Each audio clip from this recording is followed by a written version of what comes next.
તો જે આ વછેરો આપણને પ્રાપ્ત થયો ને એ સંપૂર્ણ કાઠિયાવાડી પોઈન્ટ્સ અને જે જૂના કલર રહ્યા ને એમાંથી આવ્યો છે કે જે અત્યારે આ કલર નાબૂદીના કગાર પર છે અને આટલો બધો લોયલ અને માણસ હેડો છે. પણ એની માટે એક આપણે ગુજરાતીમાં કહેવત છે કે ધરાવીને ધાન નીપજે કુળવીણ માળું ન હોય, જેસલ જખરો નીપજે જેનીમાં હોથલ પદમણી હોય. પણ એમાં એક થોડુંક અમથું ઘટે છે કે જેનો બાપ ઓઢો જામ અને માં ઓથલ પદમણી હોય, એટલે કે બાપ અને માં જેવા હોય એવા ગુણ. આને આપણે એવી રીતની જોઈને લેવા હતા કે આની અંદર પોઈન્ટ છે, જૂના પોઈન્ટ છે. આ જૂના પોઈન્ટની ઘોડી છે અને આ જ્યારે બચ્ચા આપશે ને ભલે રાઇડિંગ માટેની નથી પણ આવનારા સમયમાં પોતાનો જે કાઠિયાવાડી વેલો છે એનું વહન તો કરશે.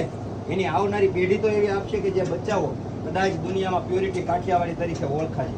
તો આ બચ્ચો આપણને એવી રીતે જ પ્રાપ્ત થયો કારણ કે આપણે એની માં જોઈ, એનો બાપ જોયો અને પછી બ્રીડિંગ કરાવ્યું ત્યારે આપણને આ કાઠિયાવાડી બચ્ચો પ્રાપ્ત થયો. તો કાંઈક કાઠિયાવાડી અશ્વની દુનિયા આવી છે. હું તો કહું છું કે રાહ રાખીને વાત કરો. જેમ આહિરોમાં જ્યારે રાહ નવગણને દેવાની વાત થઈ ને ત્યારે આહિર શ્રી દેવાયત બોદરે એવું કીધેલું આહિરાણીને કે આહિરાણી રાહ રાખીને વાત કરજો, એટલે કે એને રાહને રાખીને પછી વાત કરજો. તો હકીકત કાઠિયાવાડી હોટ લવર છે ને એને રાહ રાખીને વાત કરવાની જરૂર છે આજે, કારણ કે જે મૂળ વેલો છે એ પોતાની પાસે રાખી અને કદાચ તમે હોર્સ બ્રીડિંગ કરાવી રહ્યા છો તો બચ્ચાઓને કદાચ સેલ કરો તો ભલે તમે બચ્ચાઓ સેલ કરી શકો, પણ પોતાની જે તમારી પાસે જૂની મેર છે કે એમાંથી કાંઈ સારું ઉત્પન્ન થયેલું હોય તો તેને ઘર પર રાખી લો, ફરી બ્રીડિંગ કરાવો. કારણ કે જો બધું જ બ્રીડ અત્યારે બહાર લઈ જવા વાળા ખૂબ અત્યારે કાઠિયાવાડીનો ક્રેઝ આવ્યો છે તો બહાર બધા લઈ જાય છે. તો એવું ન બને કે આપણી પાસે આપણી ધરોહર ના રહે.